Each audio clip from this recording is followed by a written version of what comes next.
Hello dear friends, Bihar board के द्वारा जो सेंटअप एग्जाम लिया गया है पॉलिटिकल साइंस का, उसी का आज हम लोग क्वेश्चन पेपर लेके आए हैं। और यहाँ पर आपको 1 से लेकर के 100 तक सभी प्रश्न का सटीक आंसर देखने को मिलेगा। जो जो बच्चे एग्जाम दे चुके हैं फटाफट सभी क्वेश्चन का आपको आंसर को मिलाना है, और जो बच्चे अभी तक एग्जाम नहीं दिए वो सभी क्वेश्चन को ध्यान से देखेंगे, क्योंकि दोस्तों इस बार का जो पॉलिटिकल साइंस का क्वेश्चन है वो थोड़ा सा टफ है। 11th क्लास से भी कुछ क्वेश्चन पूछ दिया गया है, जो कि आपके लिए बहुत ही बुरी बात है, क्योंकि बिहार बोर्ड का ये आदत है दोस्तों, कभी ना कुछ करते रहता है। ठीक है, तो आप लोग ध्यान से सभी प्रश्न को देखेंगे, क्योंकि दोस्तों इनकेस अगर आप एग्जाम यानी कि सेंटअप एग्जाम को पास नहीं करते तो दोस्तों आप फाइनल एग्जाम में नहीं बैठ पाएंगे, जो कि दोस्तों बिहार बोर्ड के द्वारा एक कड़ी नियम लागू किया गया है। इसलिए आप लोग को ध्यान से सभी क्वेश्चन को देखना है और एक एक करके सभी का आंसर को देना है। ठीक है, फटाफट चलिए पहला क्वेश्चन देखेंगे। आप जैसे कि देख सकते हैं पॉलिटिकल साइंस 2021 में जो आपका सेंट्रल एग्जाम हो रहा है उसी का क्वेश्चन पेपर है, और हम लोग यहाँ पर आपको ऑब्जेक्टिव क्वेश्चन पूरा सॉल्व करके दिखाएंगे, और दोस्तों जो सब्जेक्टिव क्वेश्चन है वो क्वेश्चन आपको यहाँ पर दिखाएंगे। ठीक है, पहला क्वेश्चन आपके स्क्रीन पर आ चुका है, आप लोग ध्यान से देखेंगे सभी क्वेश्चन को, और फटाफट मिलाने के बाद हमको बताएंगे कि आपका टोटल कितना सही हुआ। और जो बच्चे अभी तक एग्जाम नहीं दिए तो आपको मालूम होना चाहिए बिहार बोर्ड के द्वारा जो सेंट्रल एग्जाम का जो पेपर जारी होता है वो सिर्फ एक ही पेपर जारी होता है, और वो सभी स्कूल वाले अपने हिसाब से जिस दिन भी आपको पॉलिटिकल साइंस का एग्जाम होगा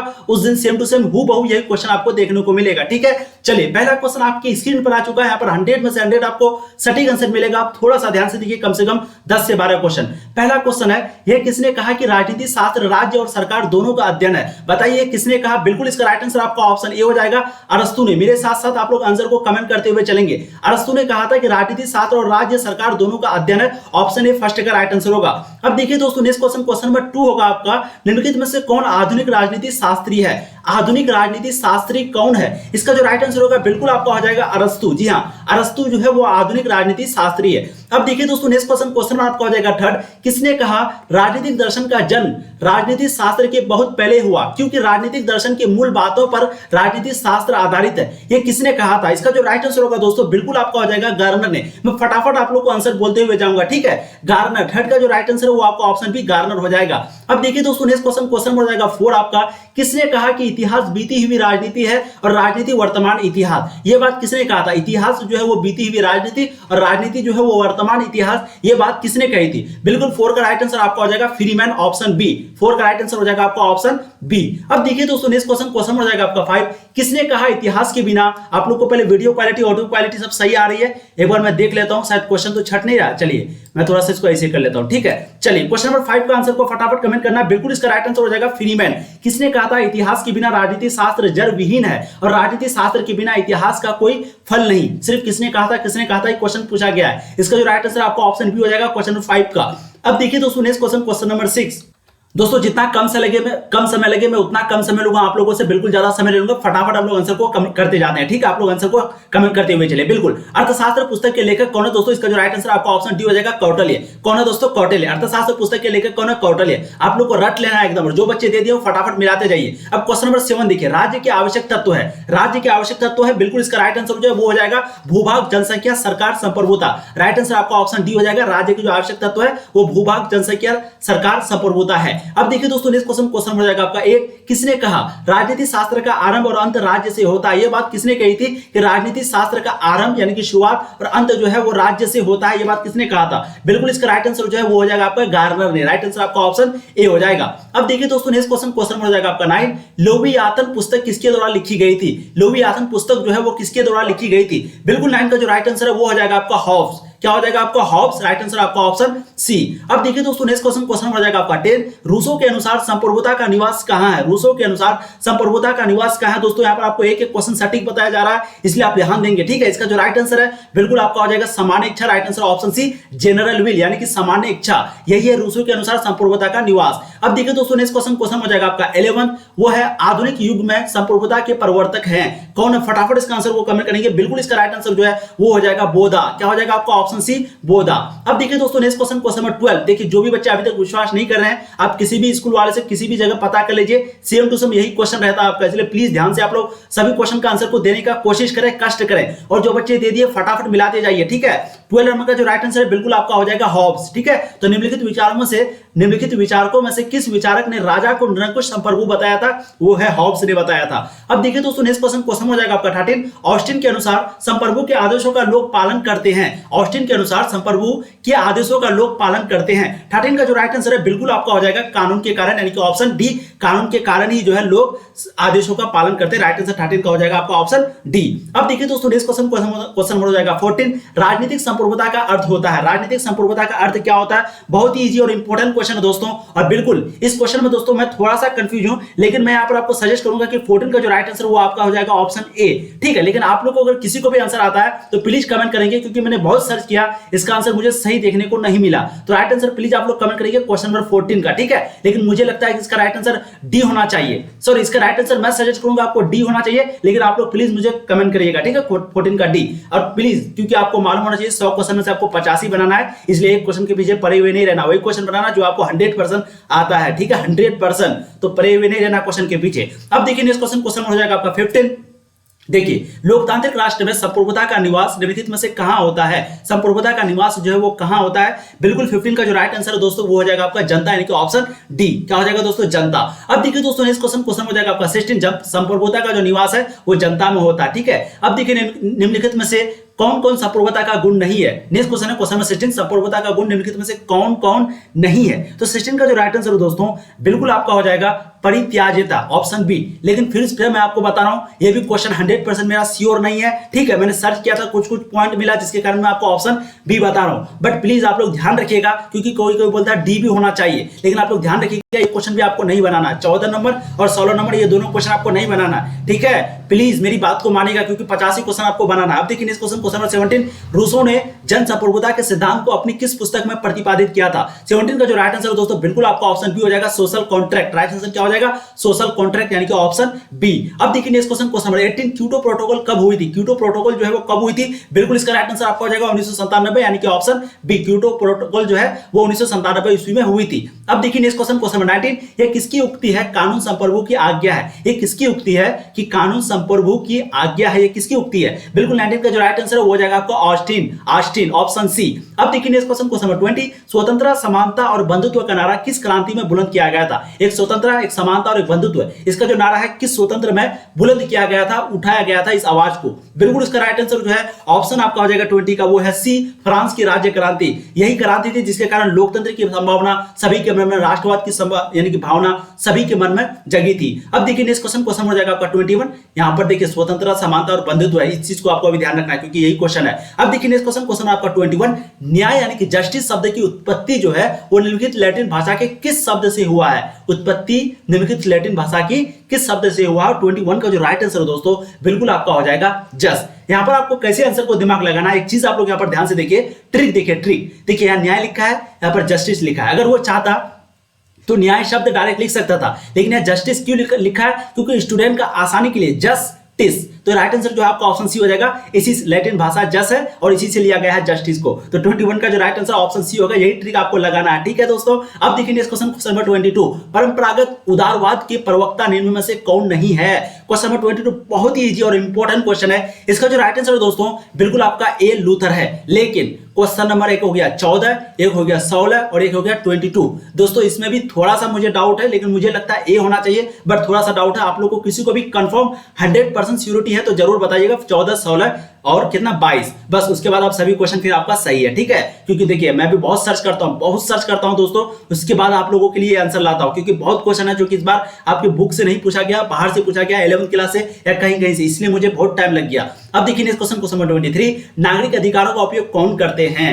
केवल नागरिक। जी हाँ, क्योंकि नागरिक अधिकार है भाई, तो नागरिक अधिकार का उपयोग कौन करेगा? केवल नागरिक ही करेगा। राइट आंसर 23 का ऑप्शन ए हो जाएगा। अब देखिए नेक्स्ट क्वेश्चन नंबर 24, अधिकारों का संरक्षक और लागू करने वाली संस्था कौन है? अधिकारों का संरक्षक और लागू करने वाली जो संस्था है वो कौन है? और 24 का जो राइट आंसर दोस्तों बिल्कुल आपका हो जाएगा समाज। क्या हो जाएगा आपका? ऑप्शन सी, समाज। तो अधिकारों का संरक्षक और लागू करने वाली जो संस्था है वो समाज। राइट आंसर आपका ऑप्शन ही होगा क्वेश्चन नंबर 24 का। अब देखिए नेक्स्ट क्वेश्चन नंबर 25, किसने कहा मनुष्य स्वतंत्र पैदा होता है लेकिन वह स्वतंत्र बंधनों में रहता है? किसने कहा था कि मनुष्य जो है वो पैदा तो आजाद होता है, स्वतंत्र होता है, लेकिन वह स्वतंत्र बंधनों में रहता है, वो आजादी वाला बंधन में रहता है? 25 का जो राइट आंसर है वो आपका हो जाएगा रूसो, यानी कि ऑप्शन सी, ठीक है। ऑप्शन सी आपका राइट आंसर होगा। इसी ने कहा था मनुष्य तो पैदा होता है स्वतंत्र आजाद, लेकिन वो एक आजादी वाला भी बंधन में, एक आजादी का भी बंधन होता है, वो उसमें रहता है। अब देखिए नेक्स्ट क्वेश्चन आपका हो जाएगा 26, भारत की शासन व्यवस्था कैसी है? बहुत ही इंपॉर्टेंट क्वेश्चन है दोस्तों। और देखिए आपको एक बात और बता देते हैं, सेंट्रल एग्जाम में जो क्वेश्चन पूछता है उससे लगभग 50 से 60% सेम टू सेम क्वेश्चन आपको बोर्ड एग्जाम को भी देखने को मिलेगा। इसलिए प्लीज क्वेश्चन को ध्यान से पढ़ लीजिए और बार-बार रिवीजन कीजिए, क्योंकि फाइनल एग्जाम में भी आपको बहुत काम देने वाला है। ठीक है, सेंट्रल एग्जाम में तो हूबहू पूछेगा ही, लेकिन फाइनल के लिए भी बहुत बेनिफिट है। चलिए 26 का जो राइट आंसर है वो आपका संगात्मक होगा, पंथनिरपेक्ष, संसदात्मक। तो राइट आंसर जो है वो आपका ऑप्शन डी हो जाएगा। भारत की शासन व्यवस्था कैसी है, ये तीनों आपका राइट आंसर होगा, ऑप्शन डी इनमें से सभी। अब देखिए नेक्स्ट क्वेश्चन हो जाएगा आपका 27। मैं थोड़ा सा इसको छोटा कर देता हूं। संविधान सभा की रचना के समय भारत का गवर्नर जनरल कौन था? बहुत ही इजी और इंपॉर्टेंट क्वेश्चन है। 27 का जो राइट आंसर दोस्तों बिल्कुल आपका हो जाएगा लॉर्ड माउंटबेटन, ऑप्शन डी। बिल्कुल 100% आपको करेक्ट बता रहे हैं। आपको इधर उधर बिल्कुल बहुत सारे यूट्यूबर है जो कि पता नहीं क्यों लेकिन बहुत गलत बता रहे हैं, वो बहुत गलत, लेकिन आपको प्लीज इधर उधर ध्यान नहीं देना। राइट आंसर आपका ऑप्शन डी होगा 27 नंबर क्वेश्चन का। ठीक है, संविधान सभा की रचना के समय भारत का गवर्नर जनरल कौन था? Lord Mountbatten. अब देखिए नेक्स्ट क्वेश्चन हो जाएगा आपका 28। किसी संविधान सभा का अस्थायी अध्यक्ष नियुक्ति क्या था? यहाँ पर अस्थायी है, क्योंकि अस्थायी का बात होता है तो वो हो जाता है डॉक्टर राजेंद्र प्रसाद, लेकिन अस्थायी यहाँ पर तो 28 का जो राइट आंसर दोस्तों हो जाएगा सच्चिदानंद सिन्हा। राइट आंसर क्या हो जाएगा? सच्चिदानंद सिन्हा। ठीक है, राइट आंसर आपका ऑप्शन डी हो जाएगा क्वेश्चन नंबर 28 का, क्योंकि यहाँ पर अस्थायी अध्यक्ष पूछ रहा है। ठीक है, अब देखिए नेक्स्ट क्वेश्चन नंबर 29। 26 जनवरी को किस दिवस के रूप में मनाया जाता है? बिल्कुल बहुत अच्छी बात है, इसका राइट आंसर आपका गणतंत्र दिवस। बहुत ही इजी क्वेश्चन है। रिपब्लिक डे यानी कि गणतंत्र दिवस के रूप में हम लोग 26 जनवरी को मनाते हैं। अब देखिए नेक्स्ट क्वेश्चन नंबर 30। अब हमारे संविधान में निम्नलिखित में से कौन मौलिक अधिकार शामिल नहीं है? हमारे संविधान में कौन मौलिक अधिकार शामिल नहीं है? बताएंगे। समानता का अधिकार, स्वतंत्रता का अधिकार, फिर संपत्ति का अधिकार। बिल्कुल इसका राइट आंसर जो है 30 का वो हो जाएगा आपका संपत्ति का अधिकार, यानी कि ऑप्शन डी। ये जो है हमारे मौलिक यानी कि मौलिक अधिकार जो कि मौलिक अधिकार में शामिल नहीं है। ठीक है, कौन सा हमारे संविधान में मौलिक अधिकार जो है उसमें शामिल नहीं है? संपत्ति का अधिकार। अब देखिए नेक्स्ट क्वेश्चन नंबर 31। राज्यसभा के सदस्य के निर्वाचन में कौन सी मत पद्धति अपनाई जा सकती है? राज्यसभा के सदस्य के निर्वाचन में कौन सी मत पद्धति अपनाई जा सकती है? 31 का जो राइट आंसर है बिल्कुल आपका ऑप्शन ए हो जाएगा एकल संक्रमणीय मत प्रणाली, ऑप्शन ए एकल संक्रमणीय मत प्रणाली। अब देखिए नेक्स्ट क्वेश्चन नंबर 32। किसने कार्यात्मक प्रतिनिधित्व का समर्थन किया था? बताइए। 32 का जो राइट आंसर है बिल्कुल आपका ऑप्शन ए हो जाएगा। जी हाँ, ऑप्शन ए। 31 का भी ए होगा, 32 का भी ए होगा। ये जो है कार्यात्मक प्रतिनिधित्व का समर्थन किया था जीएस मिल। राइट आंसर क्या हो जाएगा आपका ऑप्शन ए 32 का। ठीक है, अब देखिए नेक्स्ट क्वेश्चन को, यही क्वेश्चन सेम टू सेम देखने को मिलेगा, इसलिए ध्यान दीजिए आप लोग। प्लीज फटाफट आंसर को कमेंट कीजिए मेरे साथ साथ, वीडियो को छोड़ के मत जाइए। 33 का जो राइट आंसर है बिल्कुल आपका ऑप्शन डी होगा। इनमें से सभी भारतीय संसद में कौन शामिल किए जाते हैं? भाई राष्ट्रपति भी, राज्यसभा भी, लोकसभा भी। राइट आंसर आपका ऑप्शन डी होगा 33 का। ठीक है, अब देखिए नेक्स्ट क्वेश्चन नंबर आपका 34। केंद्रीय मंत्रिपरिषद सामूहिक रूप से किसके प्रति उत्तरदायी है? बताइए किसके प्रति उत्तरदायी है? 34 का जो राइट आंसर दोस्तों वो हो जाएगा लोकसभा। ठीक है, तो केंद्रीय मंत्रिपरिषद जो है वो सामूहिक रूप से किसके प्रति उत्तरदायी होता है? जवाबदेही होता है। राइट आंसर आपका ऑप्शन सी लोकसभा हो जाएगा 34 का। ठीक है, अब देखिए नेक्स्ट क्वेश्चन नंबर 35। इससे पहले भी हम एक वीडियो डाले हुए पॉलिटिकल साइंस का जिसमें लाइव आए थे, उसमें कुछ क्वेश्चन गलत भी हो गया था, इसलिए जो उस वीडियो को देख लिए हैं तो उस वीडियो के बाद प्लीज इस वीडियो को देख लीजिएगा और प्लीज इस वीडियो को शेयर कीजिएगा दोस्तों। क्योंकि देखिए एक चीज आप लोग को बताते हैं, सबसे पहले तो आप लोगों के लिए इतना मेहनत करते हैं, सर्च करते हैं, सही है। देखिए 70 देखिए आपको क्या है टोटल 50 क्वेश्चन बनाना होता है। अब 50 क्वेश्चन आप कैसे ना कैसे बना लेते हैं, लेकिन हमको क्या है 100 में से 100 क्वेश्चन बनाना होता है। उसमें से भी 2-3 क्वेश्चन नहीं बना है, तो 100 में से 100 क्वेश्चन बनाने के लिए दोस्तों बहुत रिसर्च करना पड़ता है, बहुत सर्च करना पड़ता है, बहुत मेहनत लगता है दोस्तों। इसलिए प्लीज वीडियो को लाइक कीजिए और यहाँ पर आपको 100 पूर्ण रूप से आपको दोस्तों आर्ट्स की तैयारी कराई जाती है। इसलिए चैनल पे पहली बार सब्सक्राइब करें और चैनल पर जाके अंदर में जाके देखें, प्लेलिस्ट में जाके देखें कैसी कैसी वीडियो अपलोड होती है, कितनी अच्छी पढ़ाई होती है, एक्सप्लेनेशन वो तो आप लोग भी बोलेंगे कितने अच्छे। और टेलीग्राम में नहीं ज्वाइन हुए हो जाइए। ठीक है, चलिए ज्यादा प्रमोशन नहीं करेंगे। 35 का जो राइट आंसर है वो आपका बिल्कुल ऑप्शन डी हो जाएगा मुख्यमंत्री। तो कौन अपने विवेकानुसार कार्य कर सकता है, जहां वो आवश्यक समझे, जहां वो जरूरी समझे, कौन अपने अनुसार काम कर सकता है, वो मुख्यमंत्री। राइट आंसर आपका ऑप्शन डी। बहुत को यहाँ पर जो है 35 का डी, हाँ बिल्कुल 35 का राइट आंसर आपका ऑप्शन डी हो जाएगा। ठीक है, इधर उधर बिल्कुल कंफ्यूज नहीं होना है। अब देखिए नेक्स्ट क्वेश्चन हो जाएगा 36। राज्य का मंत्रिपरिषद सामूहिक रूप से किसके प्रति उत्तरदायी है? यहाँ पर मंत्रिपरिषद, पहले आपको यहाँ पर क्या पूछा, यहाँ पर पूछा केंद्रीय मंत्रिपरिषद। केंद्रीय मंत्रिपरिषद जो है वो लोकसभा हो जाता है, केंद्रीय लोकसभा, क्योंकि लोकसभा में जीतने के बाद ही केंद्रीय मंत्रिपरिषद बनता है। ठीक है, लेकिन वहीं पे राज्यसभा की जब बात हो, राज्य का मंत्रिपरिषद सामूहिक रूप से किसके प्रति उत्तरदायी है, तो 36 का जो राइट आंसर है वो हो जाएगा राज्यसभा। तो ध्यान रखेंगे, राज्य का मंत्रिपरिषद राज्यसभा, केंद्र का मंत्रिपरिषद लोकसभा, ध्यान देंगे आप लोग। चलिए अच्छी बात है। अब क्वेश्चन नंबर 37 देखिए, बहुत इंपॉर्टेंट, वीडियो को ज्यादा लंबा नहीं बनाएंगे। 37 देखिए, भारत में द्विसदनात्मक व्यवस्था निम्नलिखित में से किसके द्वारा स्थापित की गई थी? तो 37 का जो राइट आंसर दोस्तों बिल्कुल आपका हो जाएगा 1949 का भारतीय संविधान। राइट आंसर आपका ऑप्शन डी हो जाएगा क्वेश्चन नंबर 37 का। अब देखिए नेक्स्ट क्वेश्चन आपका हो जाएगा 38। किसी राज्य की विधानसभा को कौन निलंबित कर सकता है? कौन निलंबित कर सकता है किसी राज्य की विधानसभा को? 38 का जो राइट आंसर है बिल्कुल आपका हो जाएगा राज्यपाल, यानी कि ऑप्शन सी, ये जो है किसी राज्य की विधानसभा को निलंबित कर सकता है। क्योंकि राज्यपाल जब इलेक्शन होता है तो मुख्यमंत्री का जब चुनाव होने वाला होता है, ठीक है, चुनाव मतलब क्या, पहले एमएलए बनेगा, फिर एमएलए मुख्यमंत्री को चुनेगा, तो उसको बोलेंगे नियुक्त, मुख्यमंत्री को क्या बोलेंगे, नियुक्त। और चुनाव किसके लिए होता है? एमएलए के लिए। तो जब नियुक्त होता है मुख्यमंत्री, तो जब मुख्यमंत्री 2-3 महीना के लिए जब नहीं बनता, क्योंकि नीतीश कुमार इस बार बना,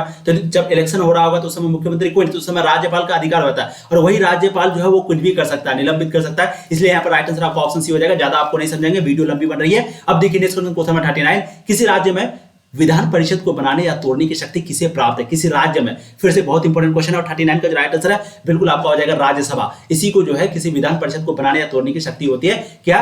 राज्यसभा को, ठीक है, राज्यसभा को। अब देखिए राज्य की बात हो रही है तो राज्यसभा, राष्ट्रपति बहुत को लगा देते हैं। अब देखिए नेक्स्ट क्वेश्चन नंबर 40, भारत की संघीय व्यवस्था लचीली है क्योंकि, जी हाँ, 40 का जो राइट आंसर है दोस्तों बिल्कुल आपका हो जाएगा केंद्र और राज्यों के बीच सहयोगी संस्थाएं हैं, ऑप्शन डी। इसलिए भारत की संघीय व्यवस्था जो है वो लचीली है क्योंकि केंद्र और राज्यों के बीच सहयोगी संस्थाएं हैं, ठीक है, फ्लेक्सिबल है, लचीली है। अब देखिए नेक्स्ट क्वेश्चन नंबर 41, लोकतांत्रिक विकेंद्रीकरण का विचार किसकी परिकल्पना पर आधारित है? 41 का जो राइट आंसर है बिल्कुल आपका हो जाएगा ऑप्शन बी, जवाहरलाल नेहरू का पूर्ण स्वराज्य, ऑप्शन बी। लोकतांत्रिक विकेंद्रीकरण का जो विचार है वो किसकी परिकल्पना पर आधारित है? राइट आंसर आपका ऑप्शन बी हो जाएगा, जवाहरलाल नेहरू का पूर्ण स्वराज्य। अब देखिए नेक्स्ट क्वेश्चन आपका हो जाएगा 42, कौन सी व्यवस्था संविधान को सजीव दस्तावेज के रूप में रख सकती है? 42 का जो राइट आंसर है दोस्तों बिल्कुल आपका हो जाएगा ऑप्शन डी, ठीक है, लोकतंत्र। क्या हो जाएगा आपका ऑप्शन डी, लोकतंत्र। यह व्यवस्था है जो कि संविधान को सजीव दस्तावेज के रूप में रख सकती है। राइट आंसर क्या हो जाएगा, ऑप्शन डी।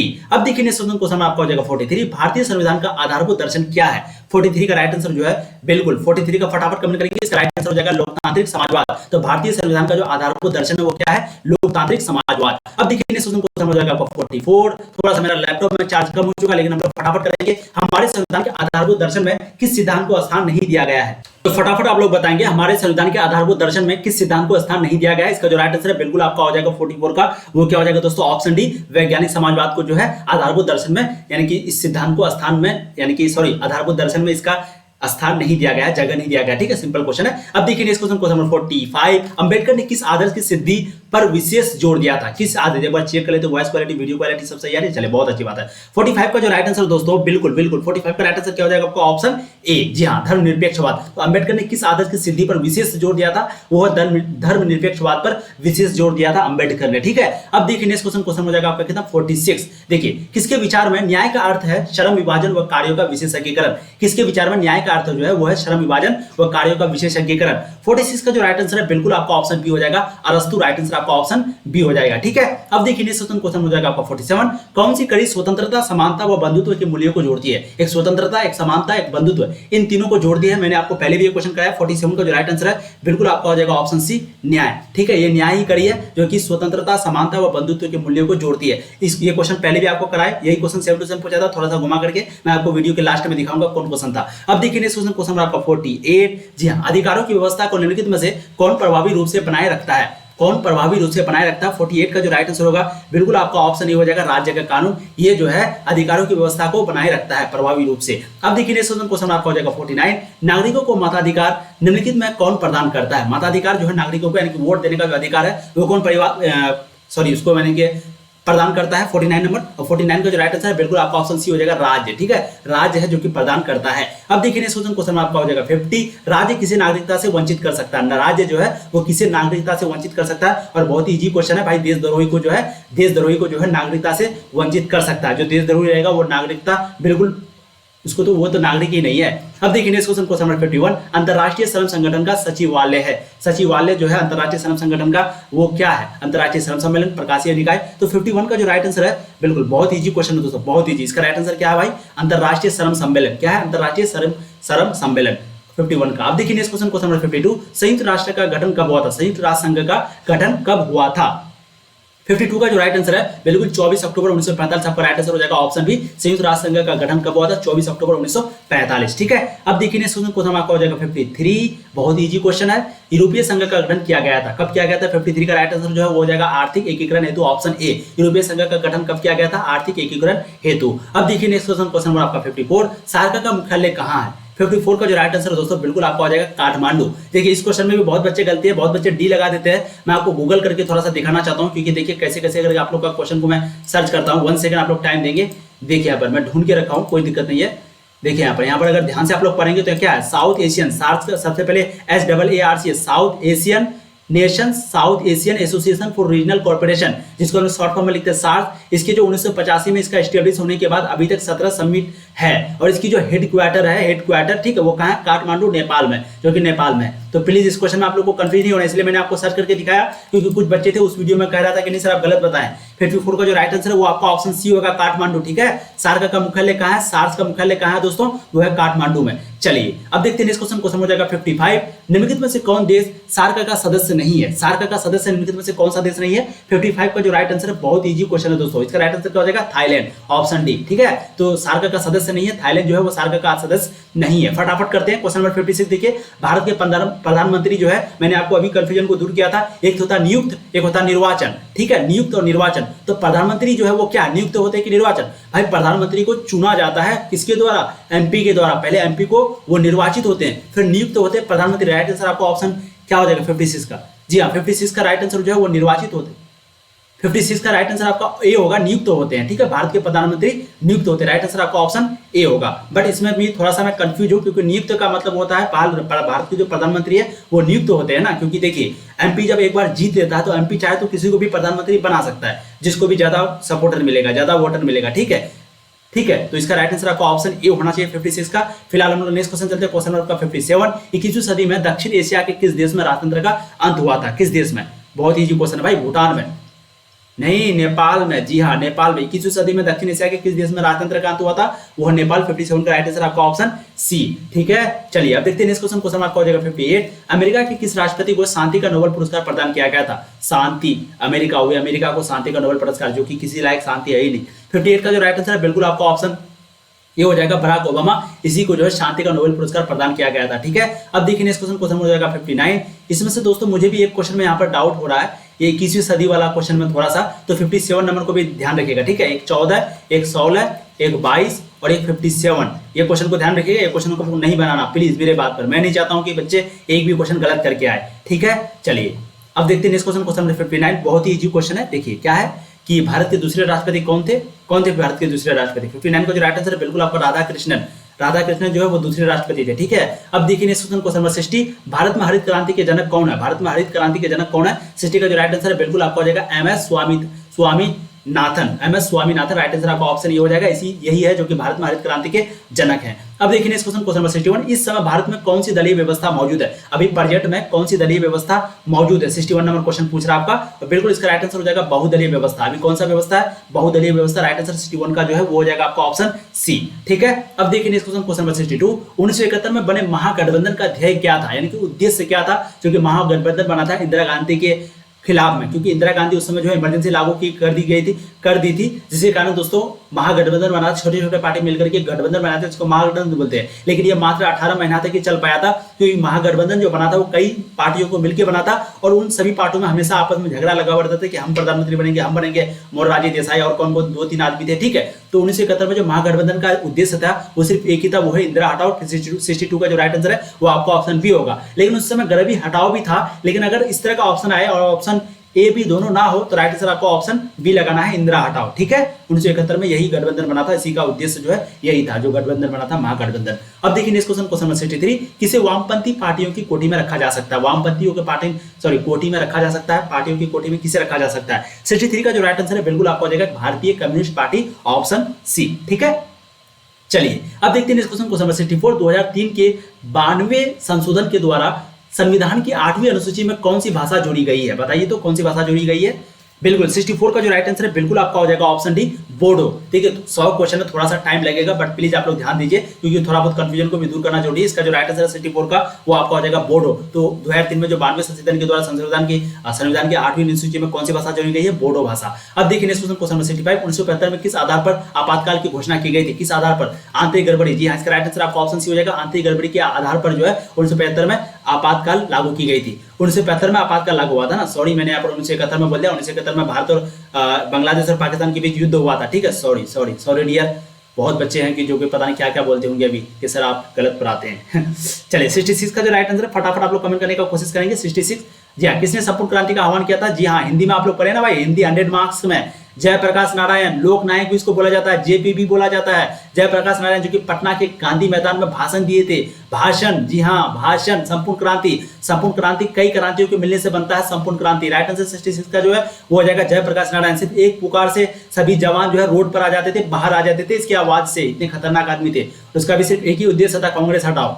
चलिए अब देखते हैं नेक्स्ट क्वेश्चन नंबर 67। पंजाब में सैनिक कार्यवाही 1984 में किसकी हत्या का कारण बनी थी? देखिए इस क्वेश्चन में भी बहुत बच्चे कंफ्यूज है, आपको मैं सीधा सीधा इसका आंसर बताता हूं। इसका जो राइट आंसर वो हो जाएगा इंदिरा गांधी। ठीक है, पंजाब में जो सैनिक कार्रवाई था, क्योंकि सैनिक के द्वारा जो मारी गई थी वो इंदिरा गांधी गई थी। क्यों मारी गई थी? क्योंकि कई हजार सिख था, वो जो सैनिक था, वो जो बॉडीगार्ड था, जो बोल सकते हैं आप, जो प्रधानमंत्री का बॉडीगार्ड होता ना यार, तो इंदिरा गांधी का जो सैनिक था, सैनिक कार्यवाही था, वो उसको मार दिया गया था। क्योंकि उस समय कई सिखों को मार दिया गया था, लगभग 3000 या 8, कोई बोलता है 8000, कोई बोलता है 3000, कोई बोलता है 2000, जो भी है। तो उस समय जो सिखों को मारा गया था, जिसके कारण वो सिख जो है सैनिक जो थे वो इसको मार दी 1984 में। किसकी हत्या कारण बनी थी? इंदिरा गांधी की। 67 का राइट आंसर आपका ऑप्शन ए हो जाएगा। ठीक है, कंफ्यूज बिल्कुल नहीं होना। आप देखिए इस क्वेश्चन को समझ 68 1966 का जो ताशकंद समझौता है वो किन देशों के बीच हुआ था? 68 का जो राइट आंसर दोस्तों बिल्कुल आपका हो जाएगा भारत और पाकिस्तान के बीच 1966 का ताशकंद समझौता हुआ था। ठीक है, चलिए कितना जल्दी बोल रहे हैं, तब भी वीडियो लंबा बन रहा है यार, 25 मिनट का बन गया भाई।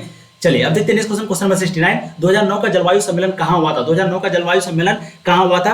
बिल्कुल 69 को जो राइट आंसर है बिल्कुल इसका हो जाएगा आपका स्टॉकहोम में। 2009 का जो जलवायु सम्मेलन है कहां हुआ था? स्टॉकहोम में। अब देखिए इस क्वेश्चन को समझ 70 सुरक्षा परिषद के कितने सदस्यों को निषेधाधिकार प्राप्त है? इसमें भी लोग कंफ्यूज है। निषेधाधिकार का मतलब होता है वीटो पावर। किसको वीटो पावर किसको है, यानी कि निषेधाधिकार किसको? इसका जो राइट आंसर आपका ऑप्शन बी 5, जी हाँ 5। फ्रांस हो गया, आपका इंग्लैंड हो गया, चीन हो गया, अमेरिका हो गया, और ये कौन सा देश है? एक ब्रिटेन है, ब्रिटिश। ठीक है, तो बिल्कुल 70 का जो राइट आंसर वो आपका ऑप्शन बी हो जाएगा, क्योंकि निषेधाधिकार का जो मतलब होता है वो होता है वीटो पावर, और वीटो पावर टोटल 5 देश को ही है। ठीक है, 70 का राइट आंसर क्या हो जाएगा? Option B. बिल्कुल कंफ्यूज नहीं होना है। अब देखिए इस क्वेश्चन को नंबर 71। सुंदरलाल बहुगुणा का संबंध है, सुंदरलाल बहुगुणा का जो संबंध है वो किससे? 71 का जो राइट आंसर है आपका हो जाएगा ऑप्शन सी, चिपको आंदोलन से। किससे? चिपको आंदोलन से। सुंदरलाल बहुगुणा का जो संबंध है वो चिपको आंदोलन से है। अब देखिए इस क्वेश्चन को नंबर 72। 1955 का जो बार्डुंग सम्मेलन है वो कहां हुआ था? इंडोनेशिया में, श्रीलंका में, भारत में, पाकिस्तान में। तो 1955 का जो बार्डुंग सम्मेलन है वो कहां पर हुआ था? 72 का जो राइट आंसर है बिल्कुल आपका हो जाएगा इंडोनेशिया में, यानी कि ऑप्शन ए। ठीक है, अब देखिए इस क्वेश्चन को नंबर 73। भारत के जो लौह पुरुष है, भारत के लौह पुरुष के रूप में कौन जाने जाते हैं? भारत के लौह पुरुष, जी हाँ, इसका राइट आंसर हो जाएगा सरदार वल्लभ भाई पटेल। इसी को जो है भारत के लौह पुरुष के नाम से जाने जाते हैं। अब देखिए इस क्वेश्चन को नंबर 74। निम्नलिखित में से किस राज्य का निर्माण भाषा के आधार पर नहीं हुआ है? यहाँ पर नहीं हुआ है, ध्यान देंगे, हुआ है नहीं है। ठीक है, 74 का जो राइट आंसर है बिल्कुल आपका हो जाएगा उत्तराखंड, यानी कि ऑप्शन डी।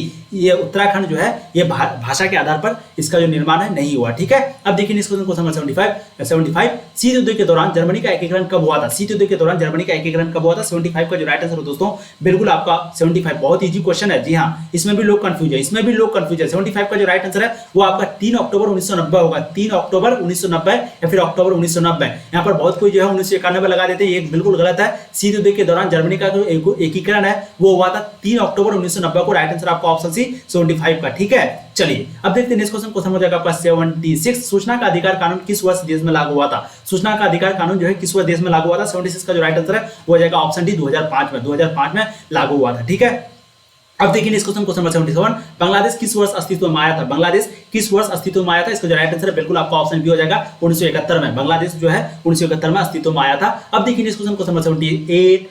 जी हाँ, जय जवान जय किसान का नारा किसने दिया था? राजीव गांधी, लाल बहादुर शास्त्री, इंदिरा गांधी, मोरारजी देसाई। यही है जो कि ऑपोजिशन में यही प्रधानमंत्री बने थे 18 महीने के लिए। आपको याद होना चाहिए, इंदिरा गांधी के जो खिलाफ बना था पार्टी महागठबंधन, वो मोरारजी देसाई यही जो है प्रधानमंत्री बने थे। 78 का जो राइट आंसर है बिल्कुल आपका हो जाएगा लाल बहादुर शास्त्री, यानी कि ऑप्शन बी। ठीक है, तो जय जवान जय किसान का नारा किसने दिया था? लाल बहादुर शास्त्री ने। अब देखिए इस क्वेश्चन को समझ जाएगा आपका 79। बहुत ही इजी क्वेश्चन है। 1885 में किस राजनीतिक दल की स्थापना हुई थी? 79 का जो राइट आंसर दोस्तों बिल्कुल आपका ऑप्शन हो जाएगा भारतीय राष्ट्रीय कांग्रेस, यानी कि ऑप्शन ए। इसी का जो है भारतीय राष्ट्रीय कांग्रेस का जो है स्थापना हुई थी 1885 में। और मुस्लिम लीग की स्थापना कब हुई थी? फटाफट बोलेंगे। जी हाँ, इसका जो स्थापना है वो 1906 में हुई थी। ध्यान देंगे, ये सब सभी पूछा जाता है। मुस्लिम लीग की स्थापना जो है वो 1906 में हुई थी। जनता पार्टी की स्थापना जो है वो 1977 में हुई थी। ठीक है, और वहीं पे बीजेपी की जो स्थापना है, बीजेपी यानी कि भारतीय जनता पार्टी, उसका हुआ था 1980 में। 1980 में, ठीक है। तो बीजेपी की स्थापना 1980, मुस्लिम लीग की स्थापना 1906 और जनता पार्टी की स्थापना 1977।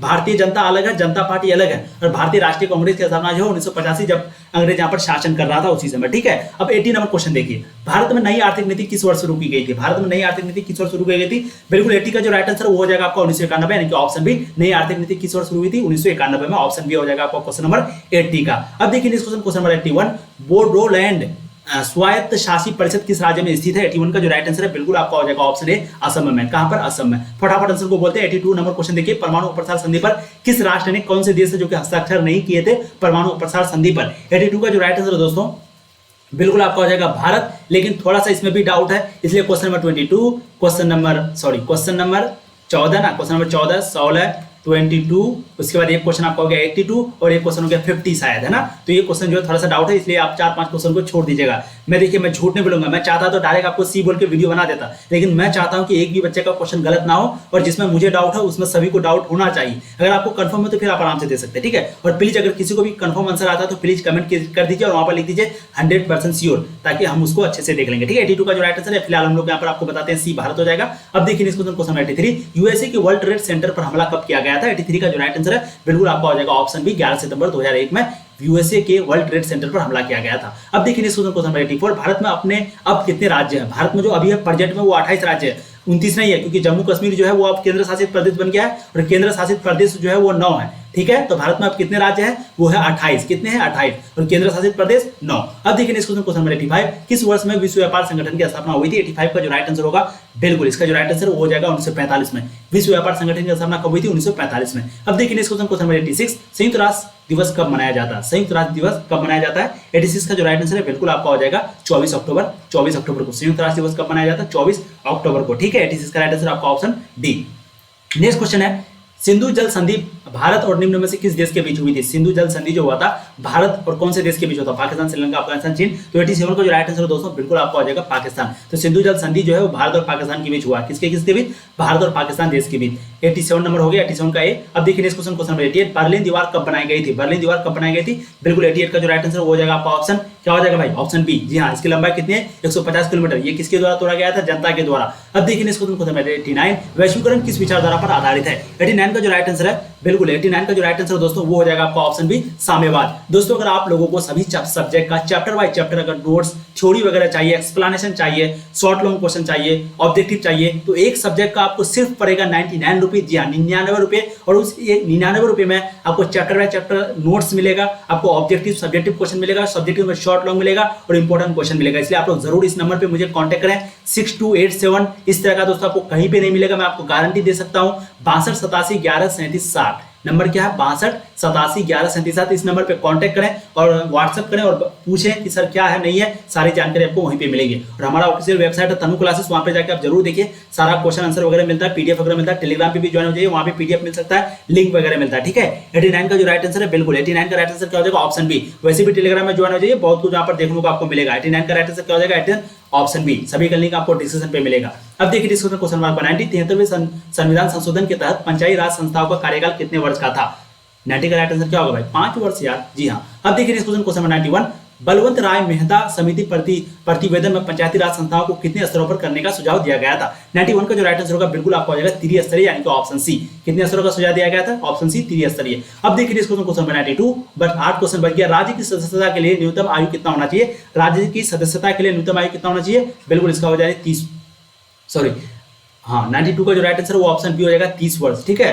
राज्य की सदस्यता के लिए न्यूनतम आयु कितना होना चाहिए यार? इसमें भी मुझे कंफ्यूज है थोड़ा, क्योंकि मुझे लग रहा है 25 वर्ष होना चाहिए। राज्यसभा की सदस्यता के लिए न्यूनतम आयु कितना होना चाहिए? राष्ट्रपति के लिए 30 वर्ष या 25? इसमें मुझे कंफ्यूज है, इसलिए प्लीज इस क्वेश्चन को भी छोड़ दिएगा। जिसको भी 100% आता है प्लीज मुझे आप लोग बताइएगा, मैं नहीं चाहता हूं कि किसी बच्चे का गलत हो, प्लीज।